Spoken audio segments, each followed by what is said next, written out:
Ruslan. The man with the number two album on the R&B iTunes charts. Oh my goodness. Greg Cox, ladies and gentlemen. Put some respect on his name. Number 2 on iTunes, man. Congratulations, brother. The album slaps, man. I've been listening to it. Thank you, bro. I've been listening to it so much that my son was like, "Can you put something else on, Dad?" We was driving back from basketball this morning, bro. Incredible. This is our first time talking face to face. I've been following you on Instagram for a while. Amazing work, man. Yeah. Amazing work. I was following the truth.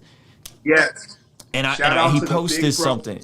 The truth. Tell us a little bit about your story. Where are you originally from? How did you get into music? Talk to us. Yeah. So, we haven't met face to face, but this is the first time, and it's all good. And your energy is insane. Yeah. So I'm loving the big intro and all that. Huge fan of what you do. Huge fan of like all that you contribute to the world, and also to Christian thought. Appreciate it, brother. You're incredible. Okay, so music. My dad is a traditional quartet singer. Mm-hmm. So he basically went out on the road, toured a lot. My mom is a singer too, but she's very shy. Mm-hmm. Grew up in church. Grew up around musicians who were 10 times better than me. And I just found my place in music production. Mm-hmm. So, if you can't play the best, you can get the best musicians and make good songs. That's how I got into it. Toured a little bit. And then I got bored with touring as a keyboardist, and I started writing my own songs. And then I started, just in my hometown in North Carolina, doing shows, putting out music. Caught fire here. I'm in Charlotte, North Carolina. But best thing you ever did was move to Charlotte, right? That is true. You done your research. I'm like a fan, bro. No, I really listen to you, bro. I'm not capping. I bought the album today. I bought it. I didn't stream it. I bought it. Y'all go buy it so we can maybe push this thing up to number 1, because that'd be crazy. Man, I would appreciate that. Yeah, we work really hard, man. But yeah, so moved to Charlotte, and I was in a really small town, bro. I was in Wilson, North Carolina, really small town. Shout out to Wilson 252. But I had to get with people who were actually using the internet. You know what I'm saying? I had to get around people who actually knew how to respond on an iPhone. So once I did that, things started to grow and to build. And now we're, we are where we are, and God is good, and I'm content, man. I really am. That's awesome. A couple things I want to pull out from what you're saying. One, I want to get on this idea, and we can kind of ease into this, but I want to get on this idea of music for the church and music from the church.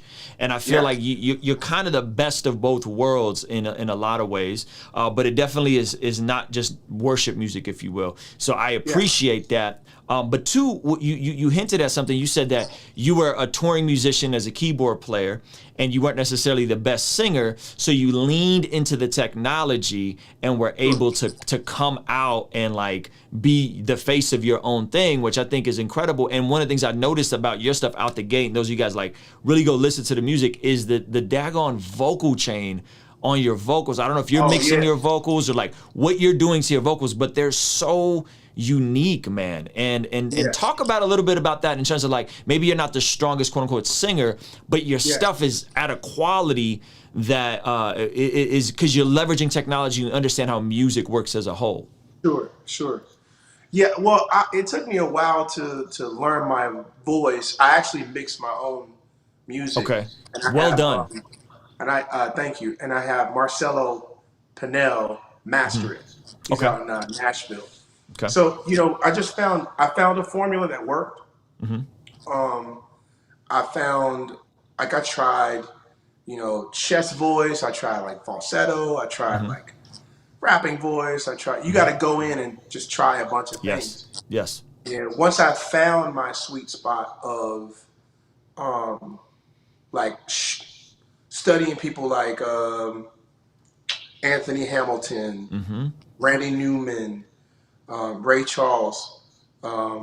These guys who aren't like phenomenal singers, Mm-hmm. but their voice had character, Mm-hmm. right?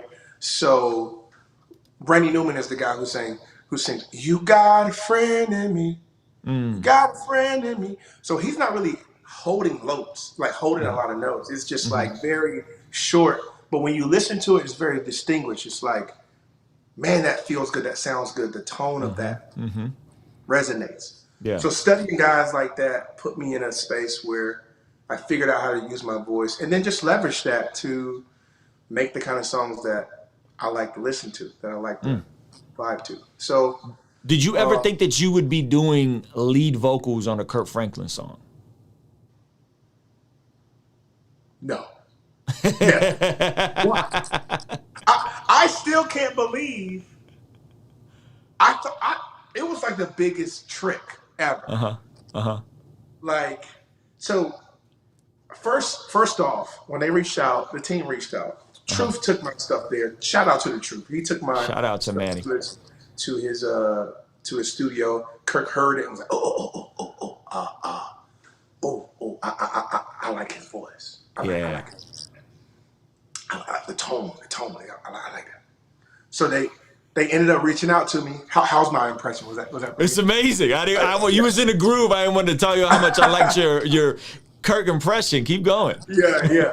So he hit me up. The team hit me up. They flew me out to Dallas. I went in. I talked with them. He told me like he was listening to all my stuff. Your my favorite song. You Bigger Dreams. I love that song. And I'm just like, wow, right? So we go in. He plays me the song. Eric Dawkins is singing. He's killing. So it's, he's singing. The government keep finding me, telling me that we're something afraid for. He's a bunch of. Yeah. And I'm listening to it like, you want me to do this? So Kirk says, no. I know I probably can't say nigga. Can I say? I can't say nigga. Anyway, Kirk says, I say nigga. I'm sorry. Did I say nigga? I'm sorry. All right. So Kirk says, no. N-word. No. I don't want you to do that. If I want you to do that, I would just kept him on the song. I want you to do that. I want you to do what you do. I want you to do your stuff.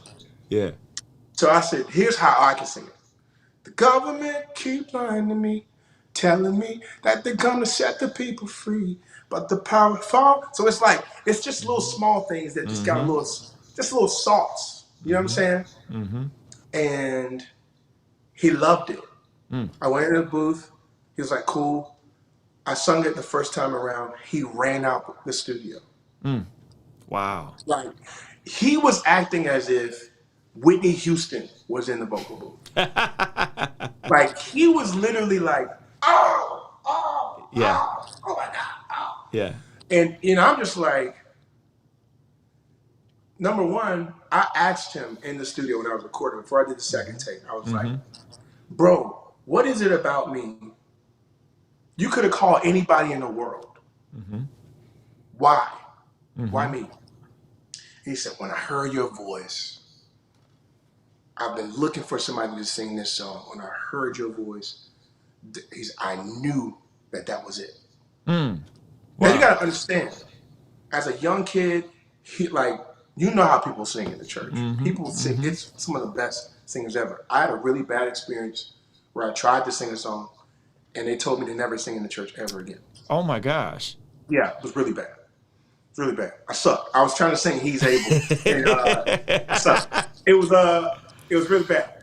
I sung "He's Able." You know, "He's Able." They got like 5 different modulations. So it's go, oh, he's able.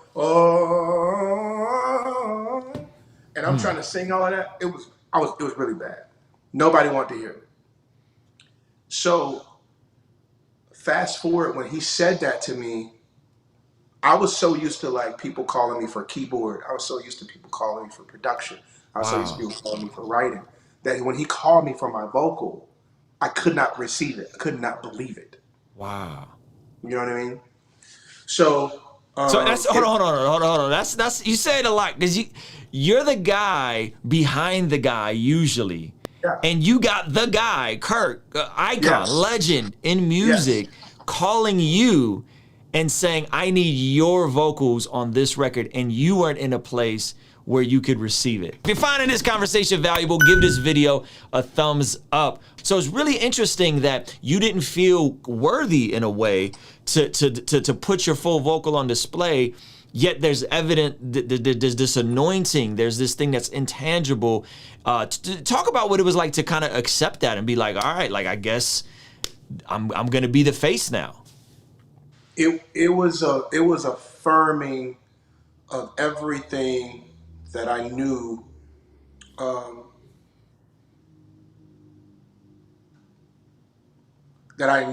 God wanted to do, right? It was like some things God does and you know it was him, right? It's like the last thing that I thought that would get me into a room with someone as great as Kirk Franklin would be my voice. Wow. And God's just like, yeah, I'm gonna do that because that's what I want to do. You know what I mean? Wow. And it's something where I know for the rest of my life, I know I had nothing to do with. Wow. Right? There's no marketing skills. There's no PR team. There's no paid amount of money that I could have finessed or found my way into it. It was literally God saying, "This is what I want to do," and He did it. So it was scary at first, you know, but now I'm just accepting, like, okay, God, you do what you want. You know, it was definitely one of those moments. What's crazy about that song, Grace, is he played me that song, and actually he played the end of that song in front of me. He pulled everybody in the room, and he said, "Oh, what y'all think about this? What y'all think about this?" And he played the end of Amazing Grace. Dun, dun, dun. I seen him play it. Oh, okay. And we all just had a moment where we were like, did that just happen? Did we just see Kirk Franklin put the end of a song in front of us like that? And then he just looked at us like, what you think? He's so humble, like so open, so like, tell me what you think. Wants everybody's opinion. And I think that is what's kept him at that point where he is not relevant. Yeah. Because he truly allows God to do what he wants. You know, but anyway, I think in general, like, it's been something that I know is God's plan. Yeah. Regardless of success or not, I know that this is something that could potentially be bigger than music for me. Yep. It could be a testament of something larger and greater for people to understand. The one thing that you may devalue, God will use to blow your mind, you know? My first introduction to hearing your voice was on Kirk Franklin's album. Then I hear you with Manny, you know, The Truth. And then I get into your music, and I'm like, yo, what's dope about Greg's music is like, I talk about this a lot. I was just highlighting my brother Shad K. I don't know if you're familiar with who Shad K is. Shad K is an artist from Canada. Okay, so artist from Canada, rapper who is... he's been out for a while, right? He's been rapping for a while. Yeah, he's been out for a minute. Yep. So I know. Yeah. Yeah, so he's a believer, follower of Jesus, and he's actually beat Drake for the Juno Awards out there. That's like their Grammys. You know, so from my understanding, the way Canadian music is set up is there isn't this infrastructure of like evangelical or even gospel music where there's these markets or whatever. So Shad was just kind of in the general market, and I was saying how it was music from the church. It was music not just for the church, but from the church. And I feel like your music, when I listen to it, it's music from the church, but it's accessible content-wise. And I think that's so beautiful. How much of that is intentional? How much of that is just you vibing and kind of creating what you want? Because I'm understanding you have a gospel background, and clearly you're a follower of Jesus. How much of that is calculated? It's not. It's really not. I try to stay out of my head as much as possible, but I do, I do make sure that, like, because the reality is, I still say I'm a new Christian, but I was agnostic until 2014. Okay. My best friend KJ Scriven actually led me to Christ. That's the homie. And, That's so wow. What a small world, man. Yeah, I yeah, know KJ. yeah, we were friends for a good while. Our first conversation we ever had on the phone was 3 hours, and we just debated Mm. for 3 hours. I was kind of in a new age space, thinking about energy. Mm-hmm. I was there 2014. People are Okay. just now getting there, but I was there 2014. Energy, vibes, Yeah. African consciousness. We're from Africa, bro. We got, I was on that, and we just debated for 3 hours, and then he led me to Christ in 2014. We met in 2012. I got baptized at our church that I'm at now. My pastor, Pastor Dorian Gray, just was instrumental in discipling me, telling me like the true essence of like this, like what scriptures truly say, like what parts of it is, historical data, some of it is poetic, some of it is, like teaching me all these things Yeah. that I never knew growing up. So a part of it is informed, right? Like a part of it is I'm just now informed on like what these scriptures and what these things mean. The other part is transformation. It is heart transformation, Come right? on. So it's like information, and then it's like, oh, this is truly what has happened in my life. That I just want to share genuinely. And it's a conversation. So whenever I'm like creating music, it's really what's happening in my heart and in my just emotionally at the time. And I try to just communicate that as honest as possible. I love that. You got a record on here called Idiot with Petey Pablo. How did that come together, bro? The king. So Yeah. Petey Pablo DM'd me. Uh-huh. And those of you who don't know, Petey Pablo is a North Carolina icon, right? Yeah, legend. I'm from North Carolina, I'm born and raised. So he reached out to me on DM, and we ended up talking. And he said to me, like, bro, look, I want to do the music with you. I just want a personal relationship with you. Wow. That's what he said. That's crazy. I just like, you just seem like a really genuine dude, and I just want a personal relationship with you. So we just talked on the phone for like 2 weeks, 3 hours, like 3 hours. He from the church. He's from the same area I grew up in. Okay. To his mom. His mom was involved in the church. His dad too. So we from the same area. When he shot the music video for North Carolina, come on, everybody, that video. He shot it on Capitol Boulevard. Me and my friends went to the spot that he shot the video at to replicate when we were younger, like because it was just that big to us. So I had the song "Idiot" for a while. It was about the dating scene, right? You married, right? Yes, sir. Okay, so the dating scene nowadays, it's insane. Like it's I don't even know. It's ridiculous. And sometimes you end up feeling like you're just an idiot, and that's what it was about. It was about like the dating scene, and sometimes you get like you're interested in someone. Sometimes you get ghosted. Sometimes you get, a lot of things happen. So I wrote the song from that standpoint, and I was like, Petey, I think it'd be dope if you got up here. I think this would be the record. Yeah. And I sent it to him.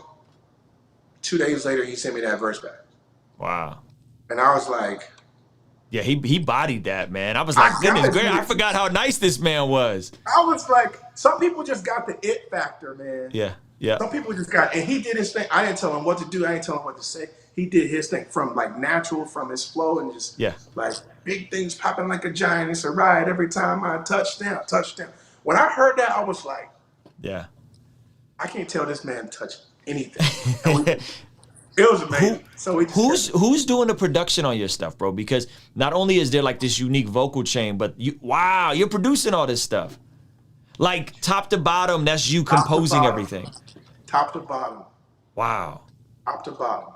Goodness, man. And so I'm on your YouTube right now, guys. If you aren't subscribed, please do subscribe. So it looks like your first like solo release was about 2 years ago. So you're 2 years in at being an actual artist. Is that a fair That's estimate? true. That's true. I mean, I've made music before then, you know, but like actually putting music out and like really trying to, yeah, I would say. And where would you like to see things go? Like where is for Greg Cox and you know, for the folks who are watching this, like how can we be supporting you? How can we be praying for you? Where would you like to see this whole thing go? Because you're still very early in the process, you know, like 20,000 monthly listeners on Spotify. So this is still new. So what's like, man, things go to, you know, Lord willing, I would like to be in this spot.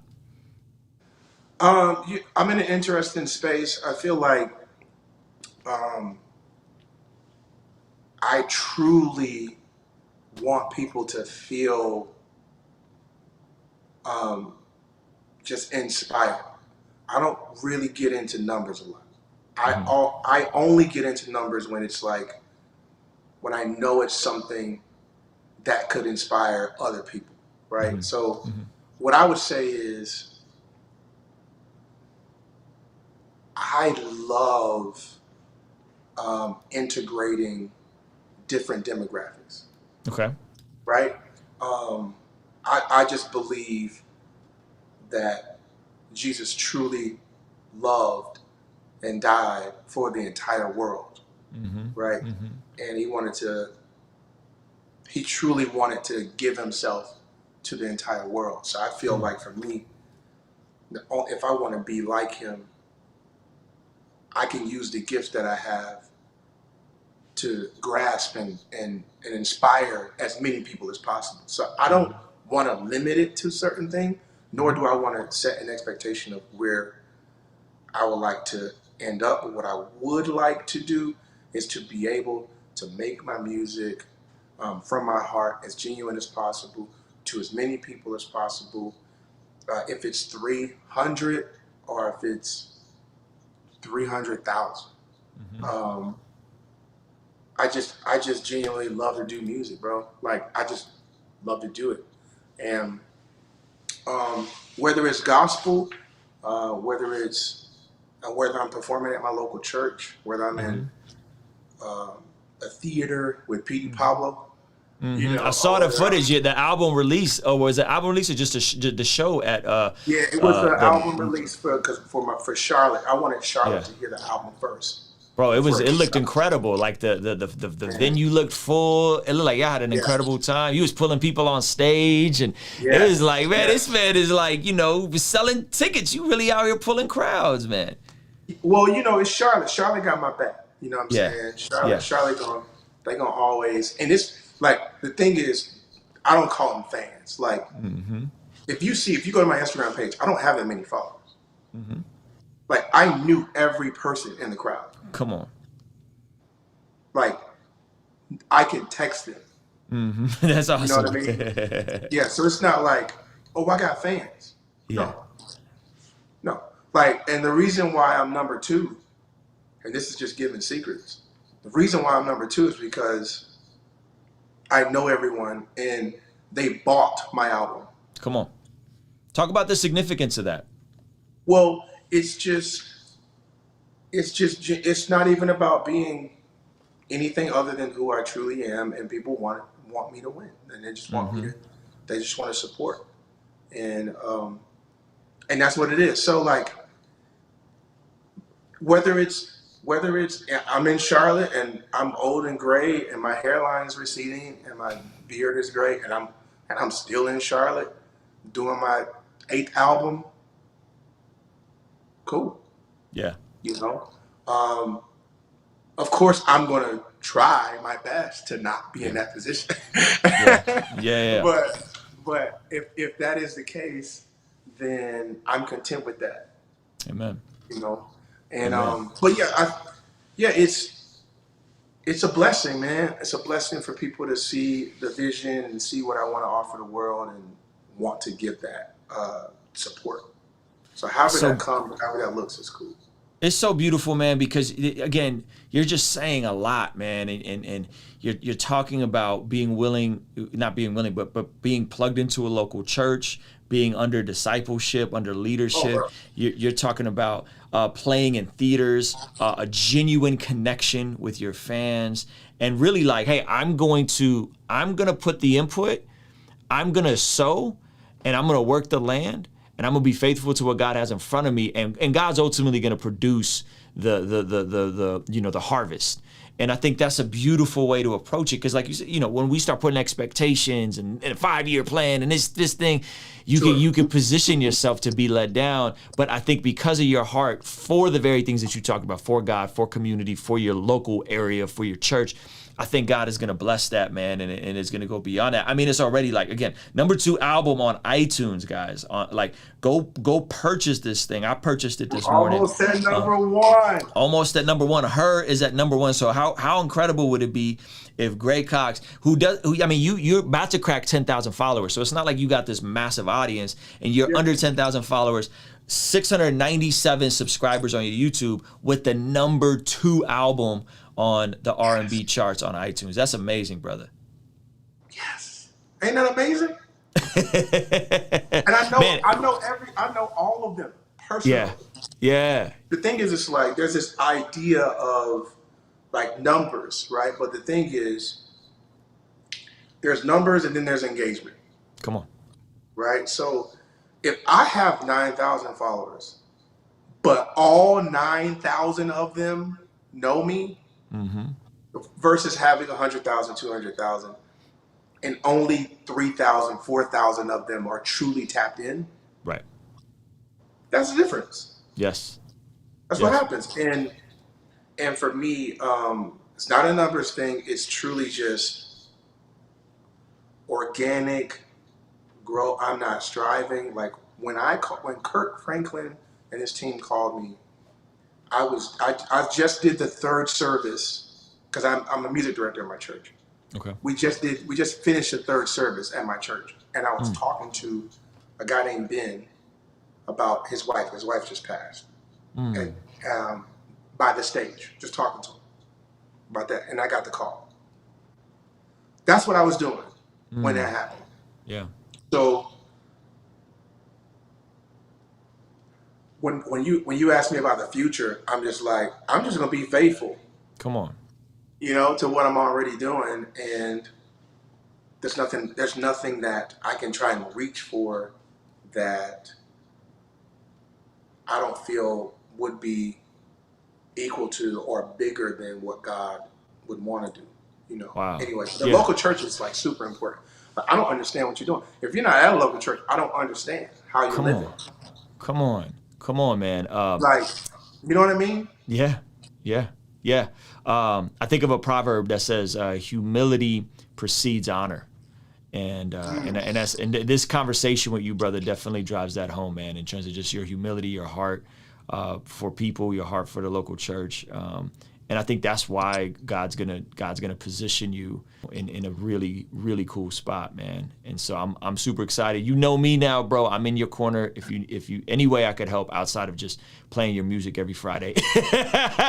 People was in the chat like, yo, you finally got Greg on. That's so cool. And the timing couldn't have been better, because I didn't know. I know you're always releasing music, but I didn't know there was an album coming. So like when the album came, I was like, oh, like this would be perfect to just tie in what you're doing, man. Yeah, dude, I'm a big fan of you. Big fan of what you're doing. Like you always weigh in on beautiful topics, and you always have a Christocentric, like my pastor says, a Christocentric view. And it's always refreshing. And it's not like it's like I would be proud to if I met somebody who was like new to Christianity, I would send them your YouTube. Oh wow, man, that means so much, bro. Yeah, Thank you. You, Big Bro Truth, it's refreshing. It's like what we need Wow. currently. So Thank you, thank brother. you for what you do, and thank you for. And I know it's hard. Like, bro, you're excellent. Like, I don't even know how you doing this. I don't even know how you got me. You had bombs and video cues. I watched some of your videos, bro, and you be up here like, yeah. Let me tell y'all something. You hit a button, and be like, and what I thought about that was, how is he doing this? Who else is over there? Like, what's going on? It's Yeah. amazing Well, what your hand is. Yeah. It's from the local church. Like, I spent 2 years working at my local church. I was doing music with the breaks, and then I paused for 2 years, went into my local church and ran the media department, and then transitioned from that back into doing music full time, doing it professionally in 2015, and then I just got tired of traveling, you know. So at the end of 2019, I was like, I'm not doing no more shows if they can't bring my family out. Like, I'm not doing this, like, get in a van, drive around the country, sell merch. I'm like, I'm done. And bro, I started like taking YouTube more seriously. And then the pandemic hit. And I had, I think in the same like 2 weeks, I had an interview with Marcus Rogers and an interview with KB and a meme.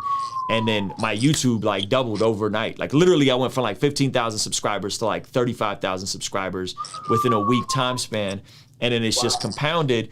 And so, yeah, so I wouldn't be here if it wasn't for me being willing to not just be plugged into my local church, but to be willing whatever's needed in my local church. And that's how I learned video switchers and broadcasting and all this kind of stuff. And I stacked that to this, man. So thank you for saying that, man. So it's interesting how our paths overlap in that way in terms of, being for the local church, man, and a blessing and a covering in that. There's a lot there that I think people who aren't plugged in, I don't want to sound legalistic, but oftentimes are kind of missing out in a way. Oh, huge. Yeah. Huge. Yeah, I had a prejudice against against white people for a very long time that I was unaware of. A lot of trauma that I had unpacked until I went to my first small group at this white family's house. They had a really nice house, and I was very jealous of their house. The fact that their house was very nice and they were white, I hated it because I always felt like, oh, white people got nice stuff. Here we go. They're gonna come over here and try and get me to talk about my stuff. And I ended up talking to a guy named Terry. Hopefully he sees this. I shared Terry my story out in his backyard, and he cried just hearing my story. I ain't even cried hearing my story. I'm like, why you crying? I ain't cried about my story. How you crying about me? Am I just emotionally unprocessed? Maybe I need to go there. How are you in touch with my story and I'm not? Right. It was a very weird experience, but he just hugged me, you know, and that's when I thought, and it was just me and him. And that's when I thought, oh, maybe I have prejudice issues against like people based on the experience that I had in the past. And that was healed through the local church. Through that opportunity was given to me through the local church, like through being connected to multi-ethnic, multi-generational demographics, where I'm able to process through with a 68-year-old white man who has compassion for me. Yeah. You know. Yeah. Where else? I mean, I was gonna say that. Where else are you gonna be around so many different socioeconomic statuses, so many different racial groups, so many different just backgrounds, all in potentially a lot of times the same small group. Besides a multi-ethnic church like that, man. So that's incredible. Besides y'all going and getting the record, which let's get this thing to #1 on iTunes. Buy it on iTunes. We're not talking Apple Music. We're not talking Spotify. Buy that mug on iTunes. Any final words for the people watching this, brother? Yes, I would say do it scared. Be very afraid. If you're not afraid, then you're probably just scaling through life. Do it afraid. Know that your purpose isn't something that has to be super glamorous. Know that your purpose is to love God with all your soul, your heart, your strength, and love your neighbor as you love yourself. Come on. And you have assignments that are attached to you, but your purpose stays the same, no matter where you are. I worked at Best Buy for 5 years, and I was living my purpose when I worked at Best Buy Come for on. 5 years. I met some of the best people I ever met in my life. I watch Marvel movies to this day because of those 5 years that I spent out at Best Buy. Shout out to Billy, shout out to Jonas, shout out to Shane, who was my manager at Best Buy. And I knew I was serving a purpose there. It wasn't to get me to a certain point of destination. It was to conform me into the image of Christ and learn more about me and what God wanted to do through me. Mm. And I'm still living my purpose, and it doesn't have to be something super glamorous. I'm not any more anointed than anybody on this call or watching. I'm not chosen more.